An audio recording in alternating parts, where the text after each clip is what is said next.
Hi guys. Hi everyone. This is Ella Lynn, and thanks for stopping by my channel, Everything Spiritual. This is a channel where I provide spirit-guided, intuitive, tarot and oracle card readings, as well as informational videos.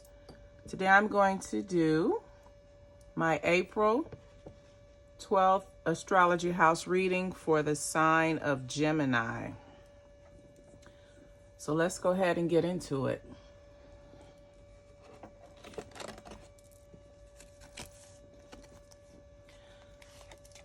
Now, Gemini is the sign of the twins.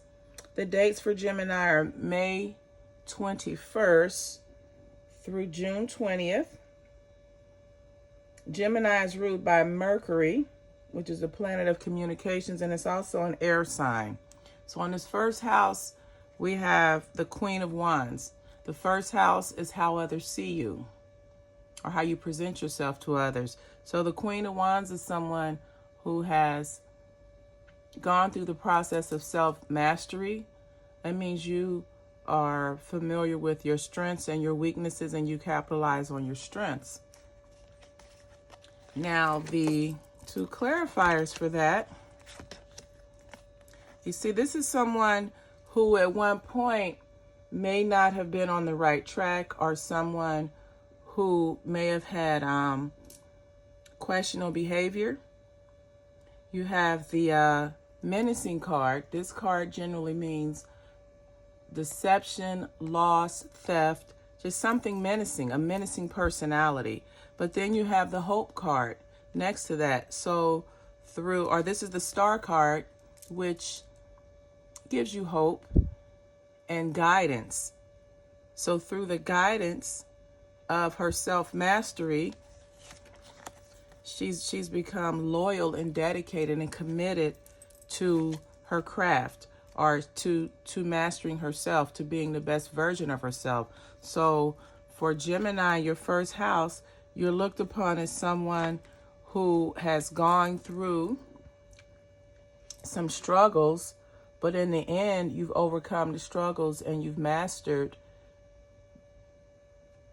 the positive aspects of your personality that'll help you be successful in life. Now, going into the second house, this is the house of your earning ability, your values, and your self-worth. So we have the Prince of Disc. So in someone's second house, this card is an indication of movement. So it looks as if you are someone who's action-oriented when it comes to your earning abilities and your values. Now, this looks like someone who has had to overcome dealing with shady people. You've had to overcome deception, lies, envy, jealousy, as well as other major obstacles in your life. But you're fortunate, you're blessed, you're lucky.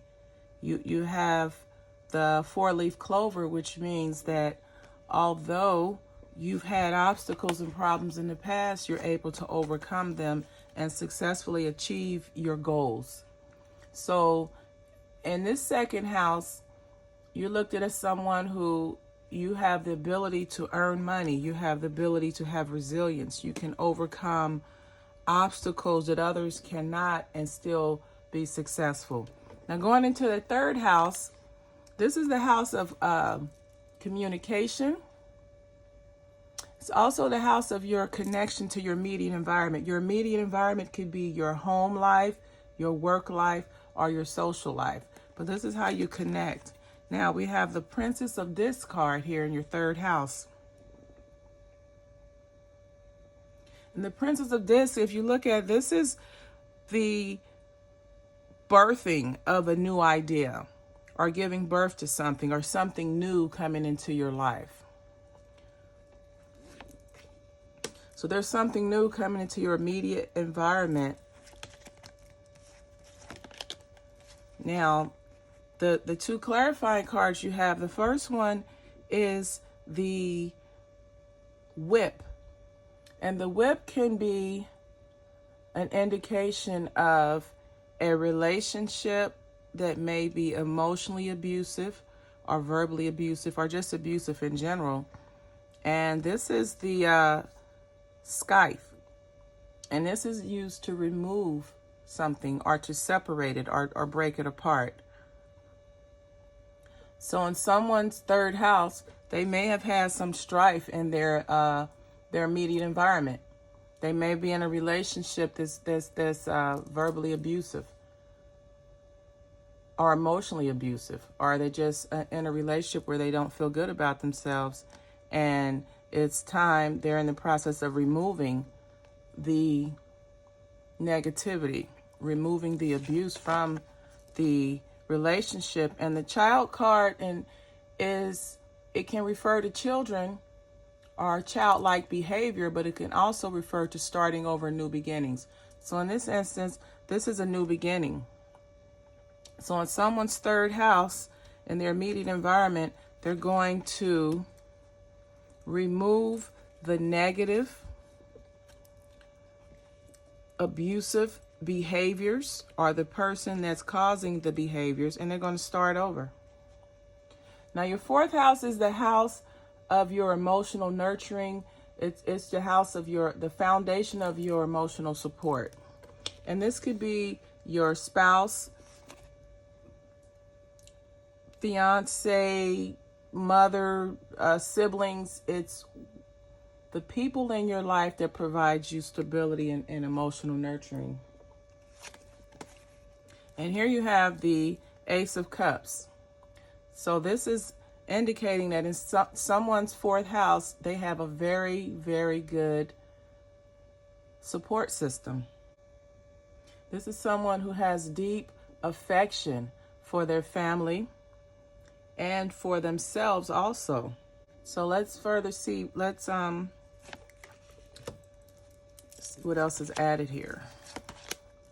So you have a male and you have the heart card suite there.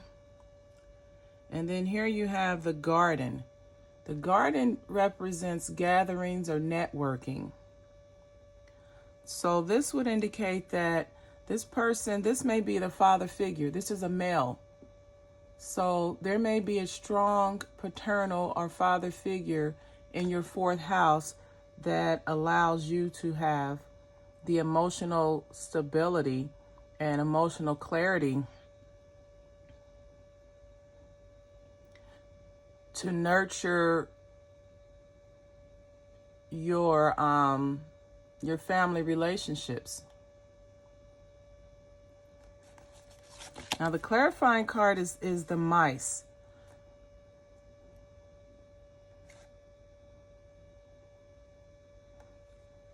So that's saying that although everything in your fourth house is stable and it's emotionally nurturing and it helps to give you stability to go forward and accomplish your goals, you still have some people in your family that are menacing toward you. The majority of your support system is that of love, affection, support, and also it's about giving and receiving. But here, the mice, you have someone in your immediate support group that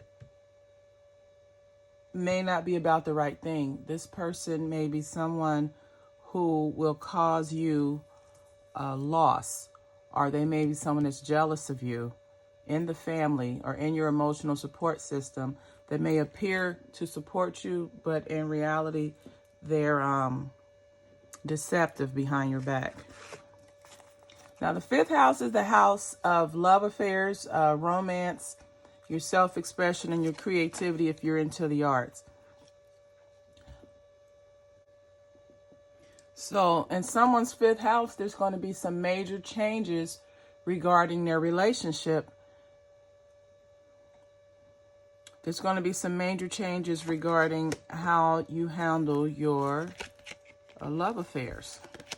Now the two cards we have here, you have the first card are the birds or owls, and that's generally a card of communication.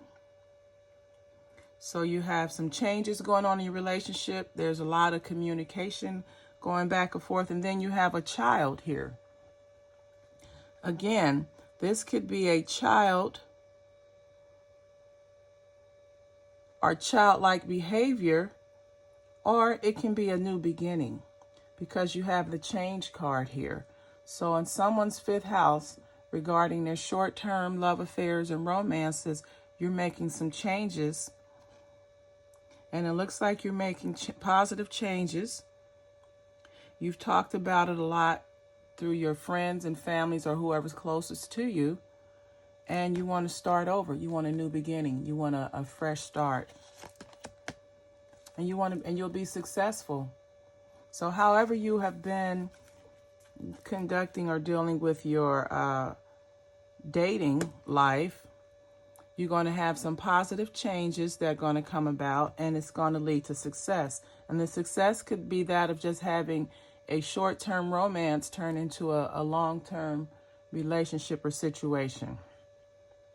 The sixth house is a house of work, health, and service. This is the house that determines what you do or what you're attracted to doing, as well as service, giving back. Now you have the Six of Cups here in your work, house, and service. So this is someone who enjoys everything that life has to offer. They're emotionally stable.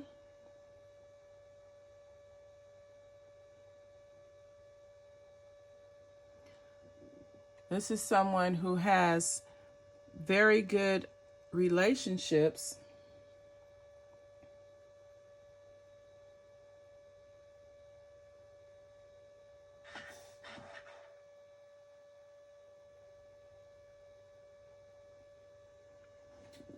So to say it at best, this is someone who has a passion. They have a passion when it comes to their devotion and work to service or giving back. So you have the clarifying the home card, which is indicating a solid foundation. So someone here enjoys giving back to their community. They have a very solid foundation. They could have this could be someone who has a nonprofit organization that deals with helping the community or helping a particular group of folks in the community, but you have a solid foundation there and you're going to be successful. And this person is continuing to seek out knowledge to make their organization better. They're continuing to study. They're continuing to uncover and learn what they don't know, or they're continuing to grow and learn more so that their business can be that much more successful, their service that they provide. And the service that you're providing could be something in the metaphysics, because this book has alchemy on it. So you could this could be someone who works in the metaphysics and who is teaching others metaphysical practices and procedures.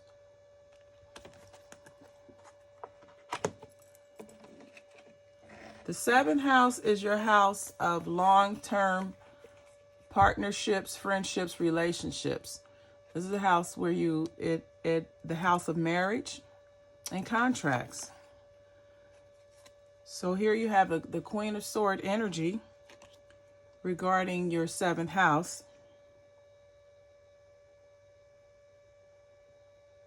And this is saying that as far as your relationships go, you're in the process of separating yourself from old ways of thinking and doing. So basically, any thought that no longer serves your highest good, or any people for that matter that no longer serve your highest good. You're ready to remove them from your life.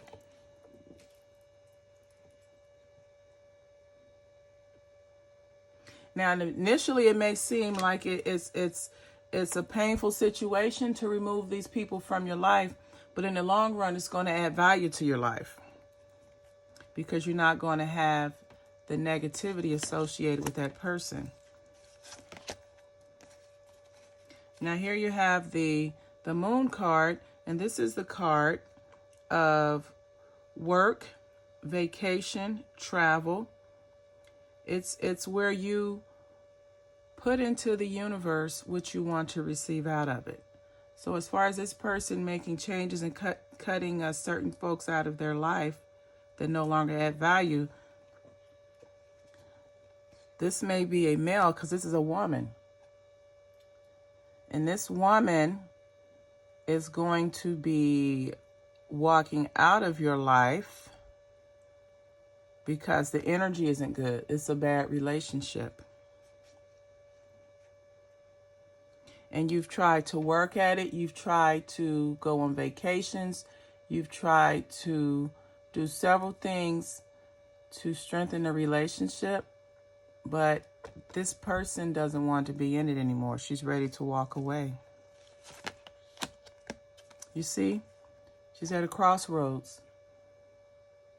And this person is deciding if they want to stay in a relationship or go. But it's probably best that they go because they're not in support of your highest good. Your 8th house is the house of secrets and the occult. It's the house of spirituality and metaphysics on a spiritual universal level. It's also the house of shared assets and actual sexual activity within the relationship. So here we have the Princess of Cups.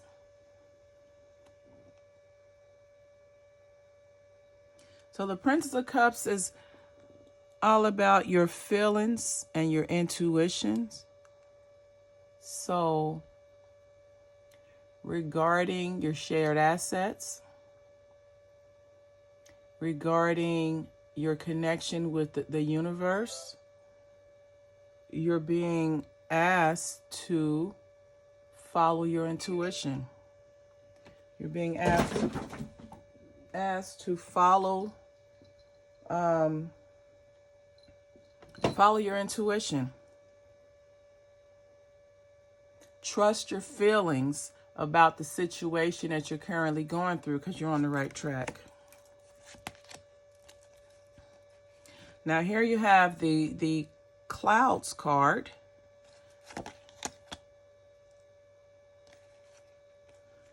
So right now, regarding your shared assets and your relationships, things seem cloudy. Things seem uncertain. You're not clear. You don't have clarity on what's going on. But then you also have deep-rooted knowledge, a deep-rooted sense of security. You have a deep-rooted sense of knowing.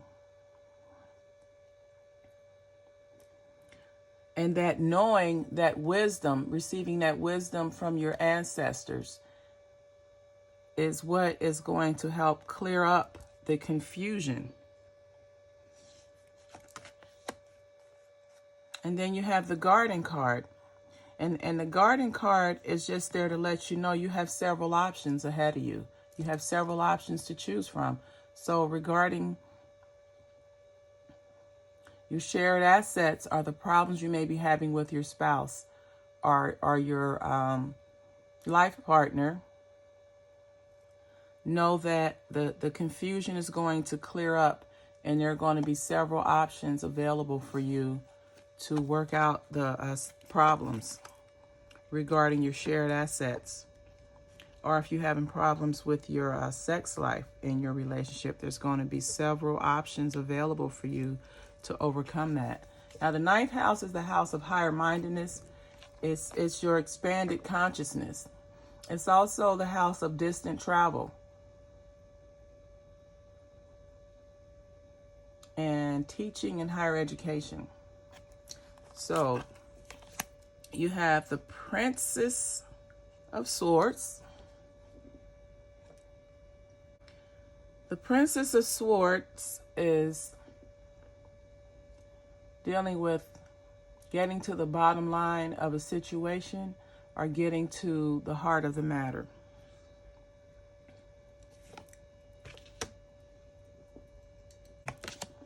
Then you have the Cross, and then the Heart. So as this person has been on their spiritual journey of expanded consciousness, they've had some difficulties, they've had some struggles, they've had some suffering dealing with matters of the heart or dealing with things that are near and dear to them. This could be someone just finding out the painful truth about a particular religion or a spiritual group that they were in, and you've come to find out that the group has been misrepresenting themselves. You see obstacles. You're in a situation where you followed someone's mentorship and you've trusted them, and they've hurt you, they've led you astray, and they've created obstacles and blocks in your life right now. Now that's a part of your spiritual journey, going through trials and tribulations. You just need to stay focused and follow your intuition to overcome them. The 10th house is the house of career, reputation, and your professional achievement. So you have the 9 of disc here, and this is a card of gain. This is a card of growth. So regarding your career and your reputation and professional achievement, you're on the path to success. You're on the path to financial abundance, and you're on the path to professional achievement, professional notoriety, professional recognition. You're on the road to professional recognition for what you do. You're very good at what you do as far as your career and your profession. You see, your things come to you very easily. You don't have to struggle for advancements. And you're just continuing to grow and get stronger. And then you have the Bear. This represents strength. So not only are you lucky, you're strong. You're strong in your profession. You're strong in your skill set. You're competent in what you're doing. You're experienced. You're seasoned. And you're recognized, which is going to lead to a deeper commitment. This is going to lead to a new contract, maybe a contract that's more lucrative than what you currently have. You're going to, this is going to lead you to a binding contract that will stabilize your career and allow you to feel some financial security going forward. The 11th house is the house of joint activities and like-minded people. People who you have similar interests with. And you have the Prince of Wands in your 11th house. And this is saying that the things that used to hold you hostage or have you in fear or feeling insecure are gone.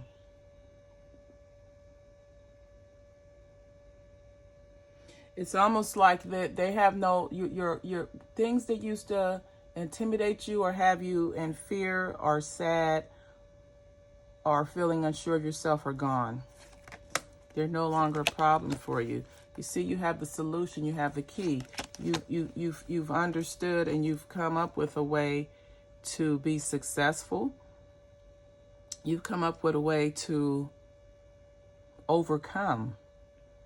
you've overcome the fears. And now since you've overcome them, you have abundance, you have beauty, you have people that you are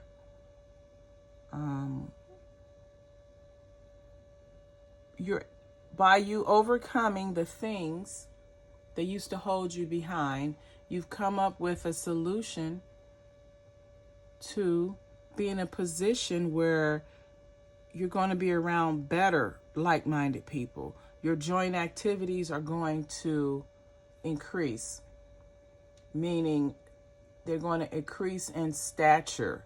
You're going to be able to join more affluent groups. And then also be aware of the snake, though. As you continue to shed old habits and cut out people from your life that don't bring value, watch out for that person, the green-eyed monster, that person that may still have envy and jealousy toward you because you are changing and because you have left behind old ways of thinking and doing. The 12th house is the house of karma. This is the house of the results of your past action. This is the house of, some people say, you get what you deserve.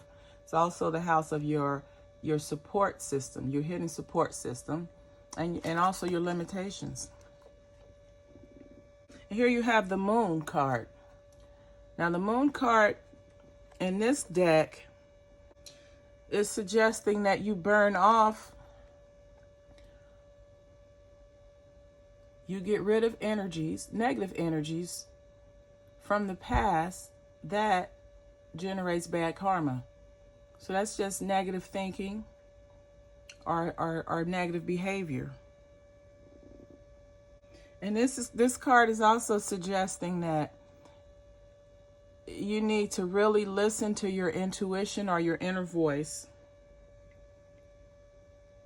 If you listen attentively, you'll be able to hear Spirit's guidance.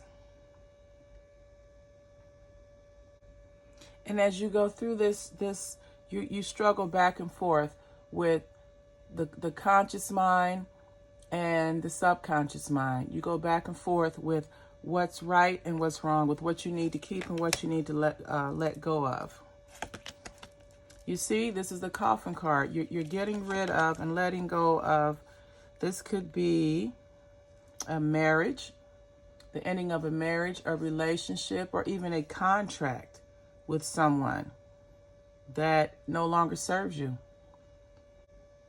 As you continue to go up to new levels of consciousness, you're going to cut out things in your life that no longer serve you at that value. And so this would definitely be a relationship. And it could be your karma, because this is the heart card. This is a card of love. So in someone's 12th house, you're going to have a relationship that has run its course, come to an end.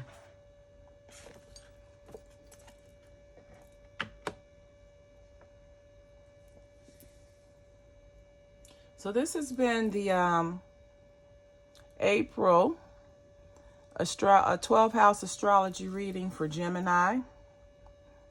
If this video resonated with you or someone you know, you can like, comment, and subscribe to this channel.